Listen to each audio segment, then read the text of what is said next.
And keep in mind, guys, I had no money. I had bad credit and I had absolutely no idea what I was doing. But Carlton Sheets said I could do it. So I just jumped in with both feet and bought that house. Just like you said, Ed, a leap of faith. I had people around me that were begging me not to make that choice. If you're within 3 feet of me, we're probably talking about real estate, much to my family's chagrin. But here's the thing. Most people see 7% rates and freeze. I see opportunity. They're waiting for the perfect deal, and well, I've analyzed thousands of them, and perfect just doesn't exist. So I talk to operators across every asset class, flippers, multifamily syndicators, note investors, and whatever else is working. No sales pitches allowed, just real lessons from people actually doing it. I'm Ed Mathews, and this is Real Estate Underground. Greetings and salutations, Real Estate Undergrounders. It is Ed Mathews with the Real Estate Underground. As I've told people in the past, and I am really not that, I'm pretty out there with this. I don't drink, I don't do drugs, so I need a vice, and my vice is flipping. I absolutely love it. I love everything about it. I love the chase. I love helping people. I love fixing them, and I certainly love selling them. So with that, we were able to through Robbie's son, McKenna, who was instrumental in helping us make this happen. So thank you, McKenna, wherever you are. Robbie Crager from the FlipFlop Flipper. I've been watching you on YouTube for a very long time, sir, and I'm really excited to have you on the show. So welcome. Oh, well, thank you, Ed. It's always nice to hear that some of this content gets out there and that people connect with it and enjoy it. So it's my pleasure to be here. Thanks very much. Without a doubt. Yeah, it's always funny when I hear people and they say, "Oh, I listened to the show," or "I saw you on this social platform." I'm like, "Oh, you and my mom. Okay, cool. All right, those are two people. You're the one. All right, that's cool." Robbie, for those folks who haven't discovered you on YouTube and elsewhere, I want you to tell us a little bit about who you are and what you do. Awesome. Yeah. Thanks again for the chance to sit down and talk with you. I'm what you just said. I also don't drink and don't do drugs. I'm a bit of a deal junkie, and I've been at this for going on 28 years. Thousands of houses that I've bought and sold. So over the years, we've mainly gone to actual foreclosure sales in Florida. And then about 8 years ago, we moved to the island of Puerto Rico and started investing there. I am what you described as a flipper. I like to take we call them zombie houses here on the island of Puerto Rico, something that's not being lived in, that has nothing but upside, needs to be revisioned and reimagined up to its highest and best use. And then probably the thing that I get the most joy out of is taking that house that we renovate and then selling it. And at the closing, when I hand the keys off to someone who takes a house I renovated and gets to call it home, for me, that's a good day. So that's a little bit of who I am. And then we have started telling the story of the deals we're in on YouTube about 4 or so years ago. So that I'm pretty passionate about as well, Ed, about inviting people to see that there are opportunities out there that maybe they weren't thinking about. And you don't have to stay in these broken systems where you get a job, pay taxes, and die. I think there's a better life, and real estate for me has been what's provided it. Couldn't agree more. Yeah, I spent a pretty sizable chunk of my professional career in life working for somebody else, making somebody else a whole lot of money, and got to the point where I realized real estate was my access to time freedom, right? Which meant that I got to spend time with my kids and my wife and my dogs and doing things that I actually wanted to do, not things that I had to do, right? Yep. So one of the things that I'm curious about is you quit your job at 25. You had 2 little kids at home, and you bought a flip on basically on a leap of faith. So tell me about that. That's probably the best deal I ever did. Was the first deal that I ever did, and nothing about it went well. I was in a position where I had a corporate job, and I was losing that job, and saw this guy Carlton Sheets on the internet, not the internet back then. There wasn't an internet. It was late night television. Me too. And he told me over a series of testimonials that I could buy a house with no money down. And I was young enough and dumb enough to believe him. And again, the handwriting was on the wall that the job was going to go away. Not that I was a really bad employee, but I was fighting with my boss. So I needed a change. And I went into this thing back then, it was called the newspaper, and found a wholesaler who had a house for sale. And I ended up contracting that house. And keep in mind, guys, I had no money. I had bad credit and I had absolutely no idea what I was doing. But Carlton Sheets said I could do it. So I just jumped in with both feet and bought that house. Just like you said, Ed, a leap of faith. I had people around me that were begging me not to make that choice, and probably for different reasons than they thought. Maybe it wasn't the best choice, but I still say that's the best deal. One of the best deals I ever did, because that led to this life that we're a few thousand. We've done it a few thousand times now, and I would have never gotten there if I didn't make some mistakes early on that first deal that we bought. Sure. From Yeah, I watching mean, you've Carlton done what? Sheets at 2 a.m. It's so funny you mentioned him. It's so we had the two systems that I bought back, oh my gosh, early 2000s was the Carlton Sheets system and the Ron LeGrand Gold something system, right? And we had Ron on Yep. the show a few years ago, and what a treat that was. I'm not sure Carlton's still with us, in all candor, but he was Carlton, and Carlton was the first system I ever bought, and it came to me on probably a dozen cassette tapes. For those kids out there that don't know what a cassette tape was, that was what we had before CDs, which was before Yeah. Right, DVDs, right which was after the eight before tracks, eight tracks, then we went to the right, cassette yeah. tapes. Yeah. That was state of the art back in the day. Yeah, it's interesting, and what they espoused, to a certain extent, is possible, right? And you're living proof of it. So am I. You've done 3,000 plus flips here in the States, and probably a couple hundred more on the island in Puerto Rico. At that scale, what do your operational systems look like? So the entire time, Ed, we have run a fairly lean business.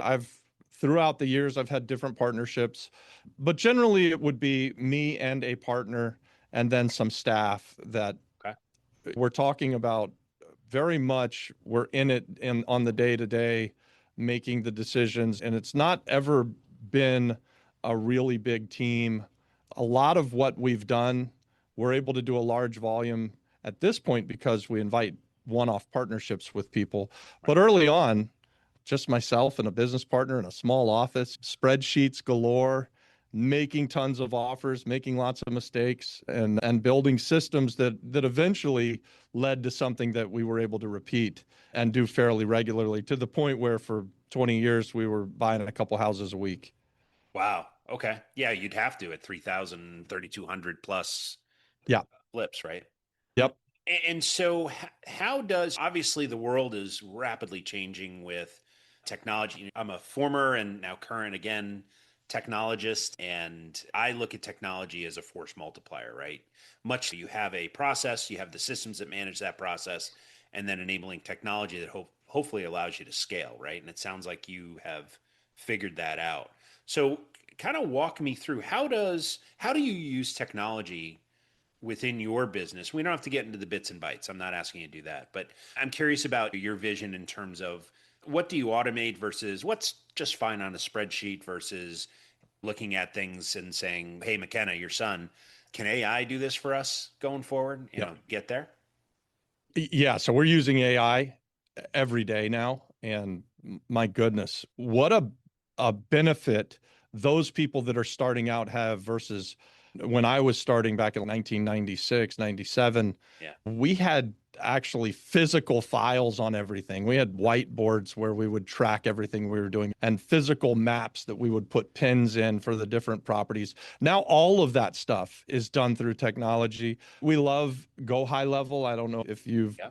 ever used them, but they're a really good source for keeping us organized and to be able to track things. McKenna and my business partner Adon are both super deep dived into Claude AI and implementing AI technology to really help us to do things that for years and years we would spend dozens and dozens of man hours every week on tracking offers and closings and contractors and all of that stuff. And now AI is picking up the ball and doing a ton of that stuff. And it changes so rapidly. And I'm not a tech guy, so I'm not a programmer or a tech guy. I pretty much sat out the internet when it first started off. But when I learned about this AI stuff, even at my age here, I was like, I'm not going to sit this out. This is going to be life-changing technology.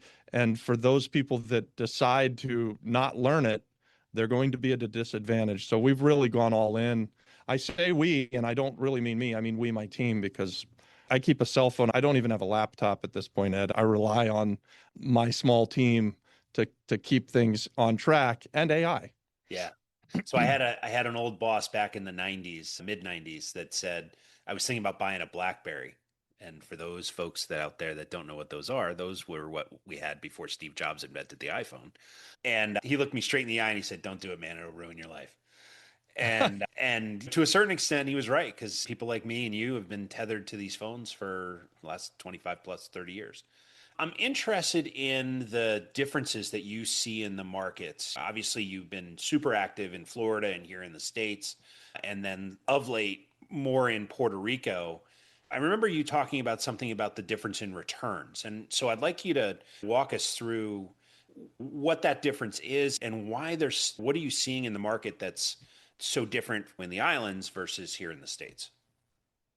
Yeah, no, that's awesome. Around 2015 or 16, my business started to tighten up. Things started to go online where we used to be physically at a foreclosure sale every day of the week, and we were part of the good old boy network there. We had a lot of control over that room. It went online and opened it up to a lot of people. You could be in Connecticut and bidding on a foreclosure house in Orlando, Florida. And so what happened is profit margins got squeezed, my ability to deploy capital got squeezed, and I started looking for other markets. And I was pretty keen on a few markets. I was either Indianapolis, Indiana, Chicago, Illinois, or Puerto Rico. And then Puerto Rico had Hurricane Maria happen. And that absolutely was the deciding factor for us, is that we're from Florida, had at that point been through a half a dozen hurricane cycles.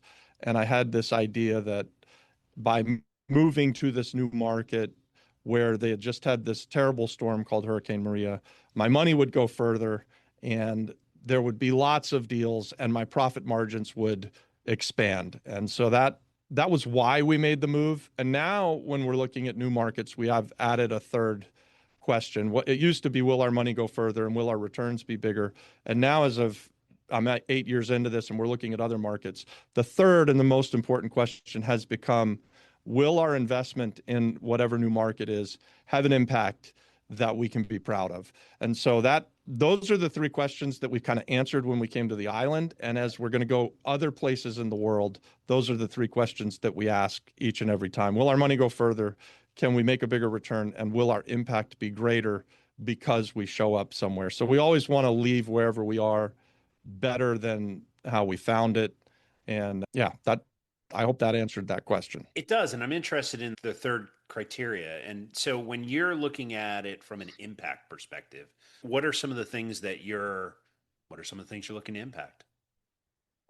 There's a couple of ways I could answer that, but I'll tell you, moving to the island of Puerto Rico, our idea of impact was there's a housing shortage, and can we be a part of fixing that to some extent, right? Obviously, I told you we're a small business, and so I think we've done a couple of hundred flips, but literally taking homes that have been sitting abandoned for maybe a decade, could not possibly be lived in. Not even homeless people are living in these homes. There are no doors and windows, power doesn't come on, the water doesn't come on.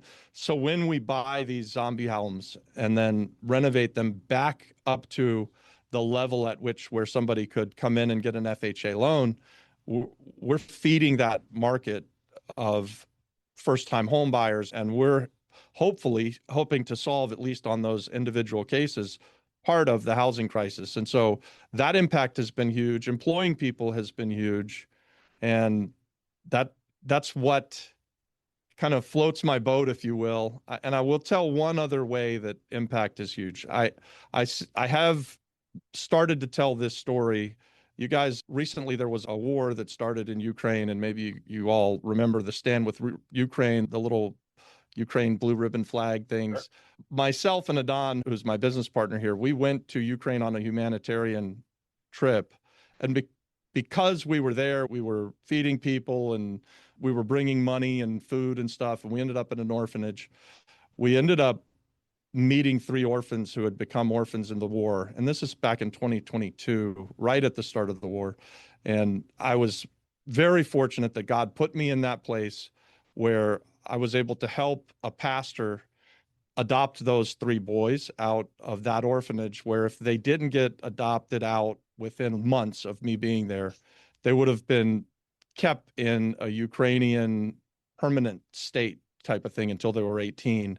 It was a pretty bleak situation. And because we were real estate investors and I happened to meet these kids and this pastor, I was very fortunate to help him to buy a house that was big enough that he was then able to adopt these 3 kids out of this orphanage. And so I stay in touch with that family. But for me, whenever I'm having a bad day, that kind of impact is what I look at and go, hey, if I never did anything else that was good on this earth, I helped those 3 kids. So that is the sort of impact that I'd like to do more of. And you don't get to have those opportunities very often, but God has put me in different places at different times. And at this point, I'm looking for those type of impacts. So I'll never make any money on that home. Those kids don't know who I am. I get a Christmas card from them every year. I get to see pictures, and it's just that type of impact we can have, Ed, because God has allowed us to be fortunate in life. Right. And I want to do more of it. Oh, that's phenomenal. How are they doing now? Yeah. What's the latest on them? So this story is so incredible. So they are doing phenomenally well, despite a war that's going on. The family now has 2 adopted girls, those 3 boys that I told you about, and a 4th boy. So they're a family of 6. And the pastor uses the house to minister to all of the orphans. And you can imagine the orphanage has exploded. We have been getting reports that there are 70 orphans that are regularly being ministered to and fed from this pastor and his wife at the house that we bought. And it's not anything special. It's just a little red brick house, nothing at all special, but the amount of good that is happening from that, you can see it puts a smile on my face. And I just love to follow the story. So I say every house has a story. That one's pretty good. Probably one of your best ones. And that one's pretty good. Yeah, congratulations and thank you. So I'm curious, where, rough order, is that house here in the States? Is it in Ukraine? Where's it located? Yeah, so that house is in Ukraine, right near the border of Belarus and Ukraine. And hopefully one day soon this war will end and we'll get to go back and visit them. Wonderful. What a wonderful story. Congratulations. And again, thank you for doing that. It's amazing the opportunities that get presented when it's the old Zig Ziglar thing, right? If you help enough people get where they want to go, along the way, you get to go where you want to go as well, right? And in this case, you did it in reverse, but nevertheless, it's just as valuable. Yep. So since we're on the subject of family, let's talk about your son, McKenna. So in bringing him on board, I'm always curious about, I've been trying to talk at least my oldest into coming and joining the company here.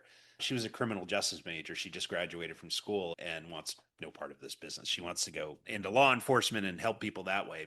And I admire her for that. But I'm curious about how you manage the dynamic of dad and son versus Robbie and McKenna. Because I know from personal experience, they're 2 different things, right? There's the professional version, and then there's son and dad at home. How do you manage that dynamic in the office? So we work very closely together. I'd say we talk every day at this point. Right after McKenna graduated from FSU, the university, he actually moved to Puerto Rico and worked with us for a short period of time. Then COVID happened and he moved home. And he really wanted to go out on his own and be his own man. So he did that. He had a few years where he was off being a wholesaler, and he did a very large volume of that, working with, in Orlando, Florida, one of the largest wholesalers in the area. He got a lot of really good experience. And then I think it gave him the confidence to come back and not feel like he was just getting a handout from his dad. Right. And so he is an amazing kid, and he saw that I was doing this YouTube thing, this FlipFlop Flipper YouTube thing, and we really had gone a few years and maybe 1,000 videos and had no monetization side to it. And he said, "Hey, I think I could help you to monetize that." And so that's the business that he and I work on a day-to-day Okay. basis together with. And now we own real estate together and stuff as well. So, and part of his story in becoming his own man, he left Puerto Rico. He met his now wife, and they're hopefully soon going to have their own family. And so it's something that I'm overjoyed to get to witness and get to be a part of. I'm really happy to work with him. And yeah, it's been something where you have these kids. I have a daughter who she graduated in anthropology, and she's an artist, and she wants nothing to do with real estate, but Right. she's probably the smartest one in the family. She's super talented, and she's got her own skill set and her own way that she's getting through this world. But real estate hasn't yet been on her radar. So I'm very glad that McKenna does want to be a part of it, because I know not everybody gets that, right? As a dad, I want to hand off what we've built and Right. have him or her be able to take it and run with it and not just die at the end of my life and then they sell everything that I built. So I'm very glad that's very likely not going to be the outcome. Yeah. So it's funny you say it the way you say it, because there's an envelope in my desk here, and it's also in my attorney's office that says, upon my death, sell everything immediately. Right. Yeah. And a whole lot of reasons why I do that, but it doesn't matter here. I'm curious about the dynamic between you and your son when you look at deals. Ever had a deal you didn't agree on, and what'd you do? Stay with us. We'll be right back. A motivated seller just filled out your web form. If you call back within 5 minutes, you're nearly 4 times more likely to get that seller appointment. But delay your follow-up by even just 10 minutes? Forget it. You're toast. Ella Vista Connect calls that lead back in 60 seconds, qualifies them, and schedules your meeting. Find out how much slow follow-up is costing you. Free calculator at ellavista.com/underground.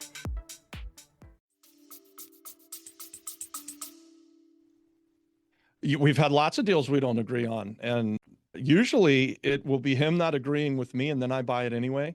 It's good to be the king. Yeah, and then sometimes he will be right, but I think because he has his own properties and he does his own thing, it's only recently that we've started to buy things together. Like I told you about the Connecticut building, we Yep. own that one together.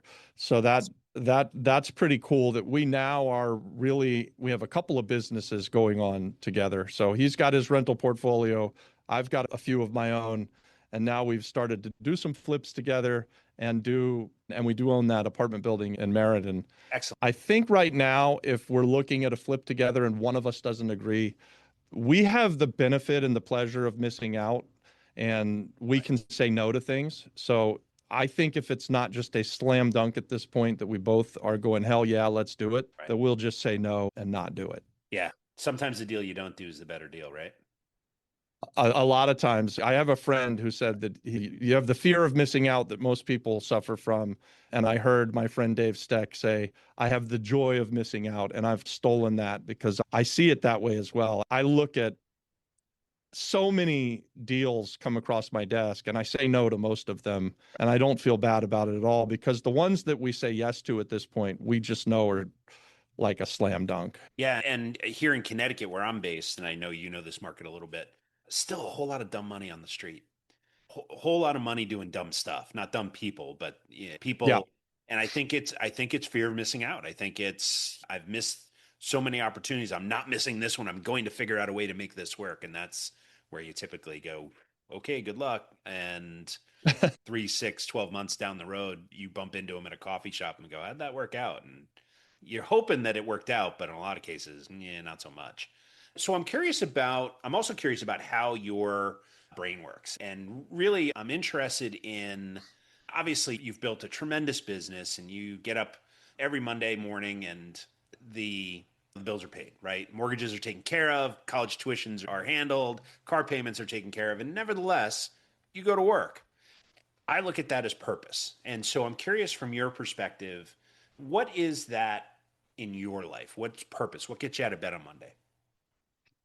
Yeah, there's a few things. I think the main driver at this point is it's purpose, it's legacy, maybe, if you will. The idea, two things. One, any chance I get to buy something that's severely distressed and renovate it, I'm not very artistic. I can't sing, I don't play any musical instruments, but I can look at a pile of rubble and see a beautiful home there. And I have a skill set of being able to put the pieces together to get that done. And I really enjoy that process. So that gets me out of bed. I absolutely have always loved then turning the keys over to someone and letting them raise their family there and call it home. So that further gives me that further is one of the reasons why I literally do jump out of bed. I wake up early and I leap out of bed. And the last part of it right now, and I think this will be the driver for the rest of my life, will be handing back to the younger generation, or even to people that are my age that haven't done it yet, to show them that there's a skill set out there that can change their life.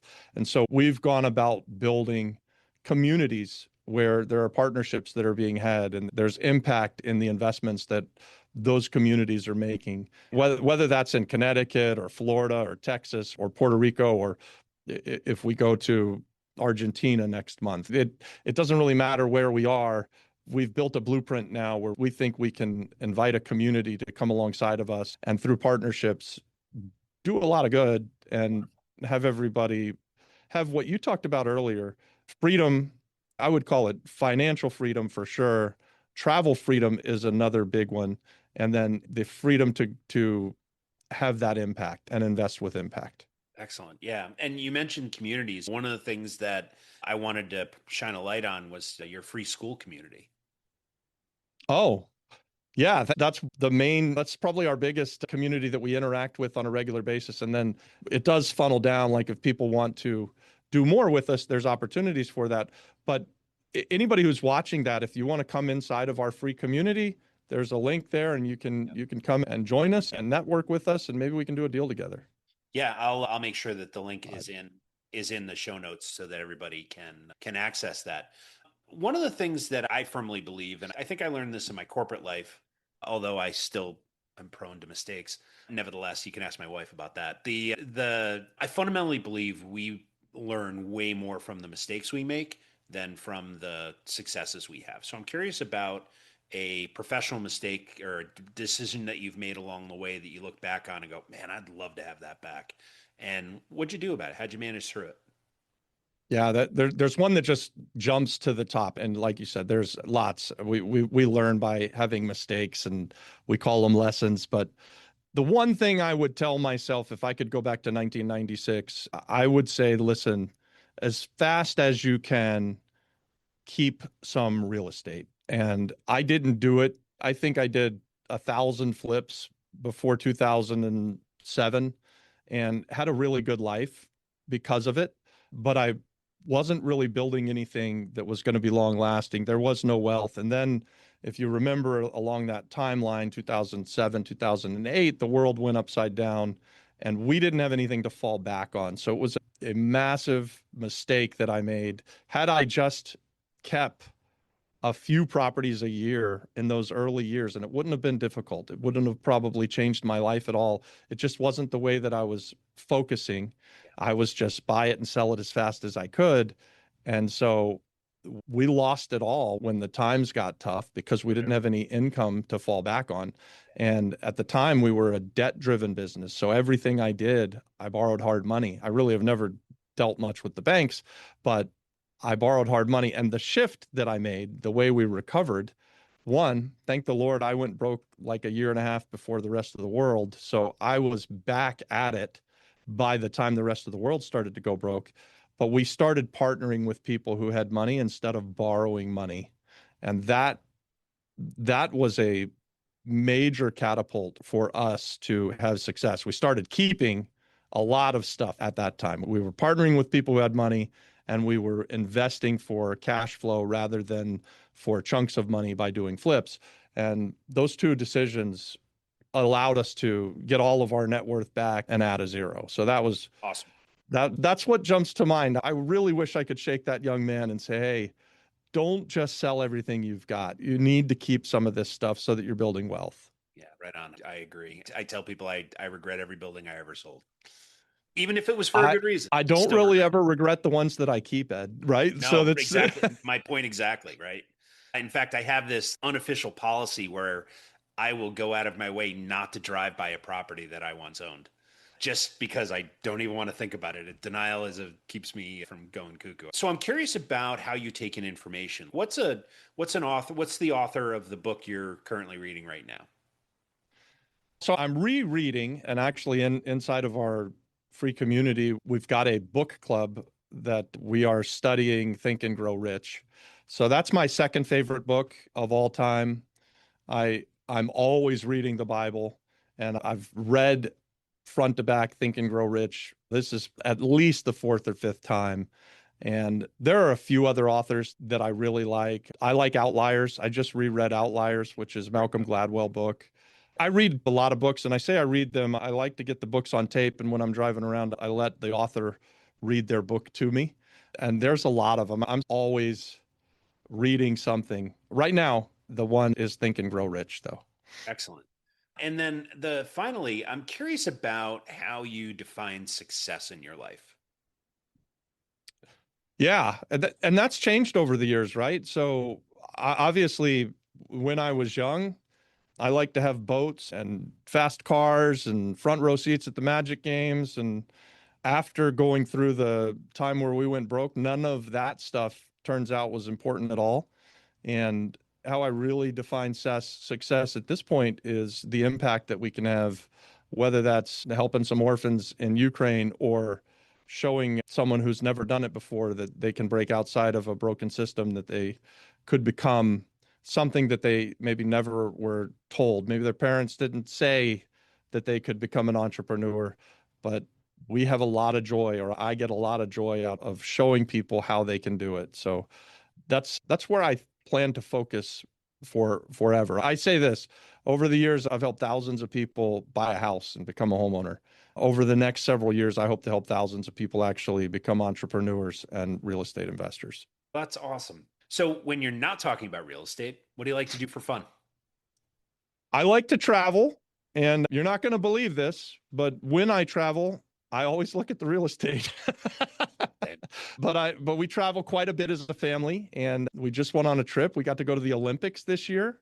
My daughter, around Christmas time, she's a hockey fan, and she said, "Hey, Dad, you want to go to a hockey game?" And I said, "Yeah." And we were having a little family office meeting, and we were talking about taking a trip. She says, "Great. The U.S. is playing at the Olympics in Milan, and here are the dates." And so we ended up taking a big family trip like we used to do when the kids were younger. And now my kids are around 30, and we all got to go to the Olympics. And so that was a big joy. I like to do that. And we're planning lots of other trips now as a family. That's going to be probably something that we'll do ongoing together as well. Awesome. So yeah, we used to do it. Yep. We used to do it when we were young, and then we got away from it for a while, and now we're back at it. Excellent. So Robbie, if people want to learn more about you or what you're doing, what's the best way to do that? The easiest thing to do is to join our free community on School, the FlipFlop Flipper community. I think you've got a way to share that in this video. Sure do. And you can always check out our YouTube channel. We'd love to get some more subscribers, but really the best way to get a hold of me is through that free community. You can send me a DM once you're in there, and we can set up a strategy call. You can tell, guys, I like to talk about this stuff. It's a joy for me. So I'd love anybody that's seeing this, if you let me know that you saw it and now you're in our free community, that would really put a smile on my face. Awesome. We'll definitely have the school link in the show notes so that folks can find you easily.